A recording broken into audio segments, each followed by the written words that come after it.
시청자 여러분 안녕하세요. 오늘은 평소와는 조금 다른 성격의 영상을 준비했습니다. 제가 보통의 경우에는 특정한 역사적 사건이나 시기를 다루는데요. 최근에도 영국이나 프랑스, 네덜란드 같은 국가들의 식민 지배 과정에서 일어났던 여러 비극을 다루었습니다. 그런데 오늘은 이와 관련된 조금 더 근본적인 질문, 즉 이런 비극의 뿌리가 되는 제국주의 자체에 대한 질문을 다뤄보고자 합니다. 특히 이 질문에 대해서 지금까지의 다양한 학자들이 어떻게 답해왔는지, 곧 제국주의 이론의 발전 과정에 대해서 살펴보고자 합니다. 물론 짧은 시간의 영상 안에 복잡하고 긴 내용을 다루는 것이기 때문에 생략되거나 부족한 부분도 많지만 그래도 보시는 분들께서 제국주의에 대한 대략적인 아이디어를 얻을 수 있다면 나름대로 영상의 의미가 있을 것입니다. 어느 이론이나 그렇듯이 제국주의 이론 역시 당대의 역사적, 경제적, 정치적 맥락의 변화에 따라 변화하고 발전해 왔습니다. 제국주의에 대한 최초의 학문적 접근은 19세기의 고전 경제학과 정치 철학의 틀을 통해 등장했습니다. 애덤 스미스, 데이비드 리카도, 존 스튜어트 밀과 같은 사상가들은 식민주의를 세계 무역과 경제 성장이 확장되면서 자연스럽게 발생하는 결과로 보았습니다. 사실 우리는 식민주의와 제국주의를 섞어서 쓰기도 하지만 엄밀하게 따지면 식민주의 자체는 고대에서부터 존재했지만 근대적인 의미에서의 제국주의는 19세기 중후반의 유럽 열강이 아프리카와 아시아 지역을 점령하면서 시작된 것으로 보는 것이 많은데요. 스미스나 리카도, 밀과 같은 사람들은 아직 엄밀한 의미에서의 제국주의가 시작되기 전에 활동한 사람들이기 때문에 이들이 말한 식민주의는 이후의 제국주의와는 성격이 조금 달랐습니다. 그럼에도 불구하고 이들은 이후의 제국주의 연구에 중요한 자극을 주었는데요. 이들은 원자재 획득, 새로운 시장 창출, 잉여 노동력 활용을 산업화된 국가의 경제 활동이 자연스럽게 확장된 결과로 강조했습니다. 이들은 그 과정에서 자연스럽게 산업화된 국가들이 그렇지 못한 국가들로 문명과 번영을 전파한다고 생각했고 그 과정에서 일어나는 여러 부작용이나 착취는 상대적으로 주목하지 않았습니다. 19세기 후반 유럽 열강에 의한 본격적인 제국주의가 시작되면서 제국주의의 도덕적 타락과 경제적 착취를 비판하는 관점이 나타나기 시작했습니다. 제국주의에 대한 가장 중요한 초기 비판은 1902년에 출판된 홉슨의 제국주의론에서 제시되었습니다. 홉슨은 지금도 제국주의를 연구하는 이라면 누구나 읽어보는 이 책에서 제국주의가 국가 전체의 이익이 아니라 소수 자본가 엘리트의 경제적 필요에 의해 추진된다고 주장했습니다.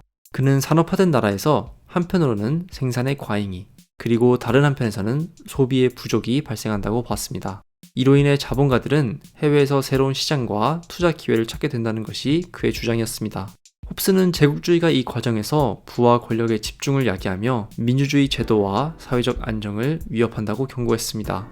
그의 분석은 자유주의 경제학적 틀에 기반을 두고 있으면서 이후의 마르크스주의적 해석에도 깊은 영향을 미쳤습니다. 마르크스주의 전통은 자본주의의 모순과 밀접하게 연결하여 제국주의를 이해하는 고유한 이론적 틀을 발전시켰습니다. 로자 룩셈부르크는 1913년에 자본 축적론에서 자본주의는 본질적으로 팽창적이며 스스로를 유지하기 위해 비자본주의 시장이 필요하다고 주장했습니다. 그는 홉슨의 영향을 받아 제국주의를 과잉 축적과 소비 부족이라는 자본주의 체제가 직면한 위기를 해결하기 위한 경제적 필수 요소로 보았습니다. 룩셈부르크의 분석은 이후 1917년 블라디미르 레닌이 제국주의, 자본주의의 최고 단계에서 체계화한 마르크스주의 이론의 기초를 닦았습니다.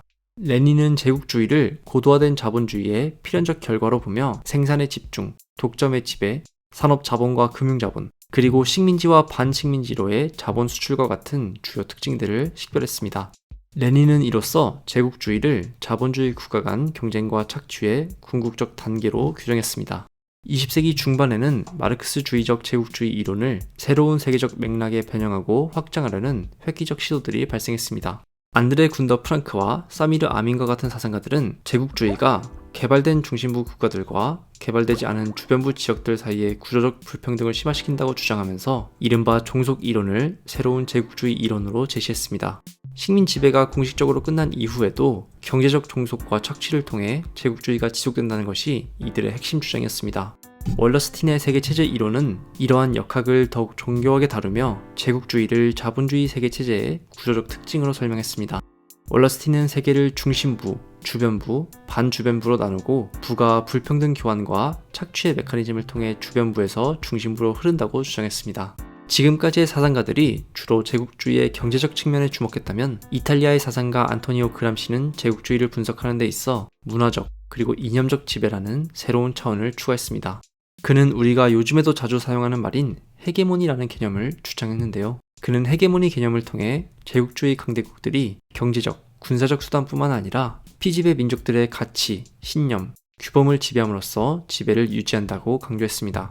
이 말이 어렵게 느껴질 수 있지만 핵심은 간단합니다. 예를 들어 여러분이 또 다른 누군가를 통치하거나 통제하고 싶어하는 상황을 가정해보면 이 말을 분명하게 이해할 수 있습니다. 가장 1차원적이고 원시적인 방법은 예전에 어른들이 아이들을 교육할 때처럼 말을 안 들으면 물리적으로 때리는 방법일 것입니다. 여러분이 다른 사람보다 물리적인 힘이 더 강하다면 이 방법은 일시적으로 통할 수도 있습니다. 그러나 강제적으로 말을 듣게 된 사람은 호시탐탐 집에서 벗어날 방법을 찾을 것이고 힘의 관계가 역전되거나 흔들리는 상황이 발생하면 곧바로 위기가 찾아올 것입니다. 그런데 만약 여러분이 다른 사람으로 하여금 여러분의 말을 따르는 것이 지배당하는 본인에게도 더 이득이 된다고 믿게 한다면 어떨까요? 그럼 결과적으로는 여러분이 다른 사람을 지배하는 데 성공하지만 지배당하는 이도 이에 만족할 것입니다. 이것이 바로 헤게모니 개념의 핵심이라고 할 수 있는데 예컨대 지금도 어느 국가가 어느 지역에서 헤게모니를 장악했다라고 말할 때 이는 해당 국가가 단순히 군사력으로 이 지역을 장악했다는 것과는 또 다른 의미를 지닌다는 것을 알 수 있습니다. 그람시의 사상은 이후 프란츠 파농으로 대표되는 같은 반식민주의 사상가들에게 깊은 영향을 남겼습니다. 파농은 1961년에 대지에 저주받은 사람들에서 제국주의가 초래한 심리적, 문화적 결과를 탐구하며 피식민지 민족들이 경험한 소외와 비인간화를 중점적으로 다루었습니다. 그의 또 다른 책 검은 피부, 하얀 가면은 제목에서부터 그람시의 헤게모니 개념이 남긴 깊은 영향을 잘 보여줍니다.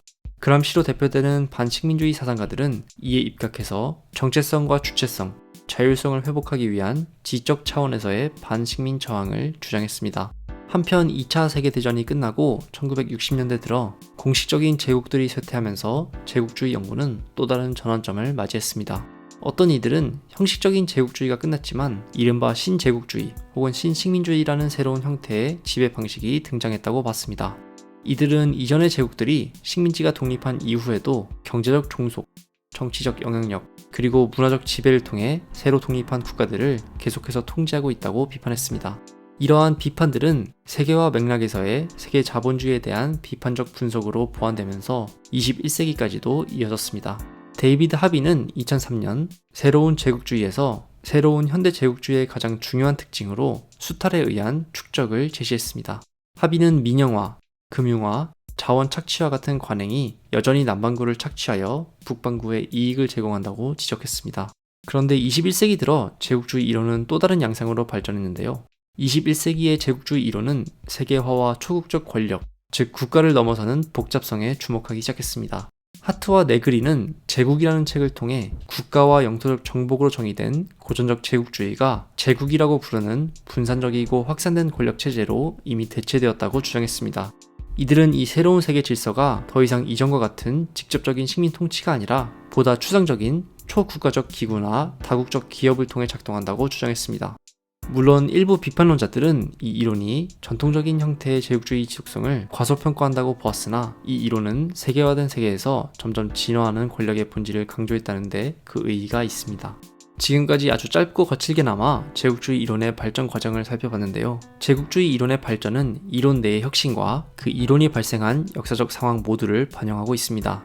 홉슨의 초기 경제 비판에서부터 레닌의 체계적 마르크스주의적 분석, 그람시의 문화적 헤게모니와 파농의 심리적 해방 탐구, 종속 이론가들에서부터 현대 세계화 비판에 이르기까지 이러한 이론들은 경제, 정치, 이데올로기의 상호작용을 이해하는데 중요한 도구를 제공하고 있습니다. 고전적 제국주의는 쇠퇴했을지라도 그 유산은 경제적 불평등, 문화적 지배, 구조적 종속의 형태로 여전히 남아있어 제국주의 연구는 여전히 중요한 주제로 남아있습니다.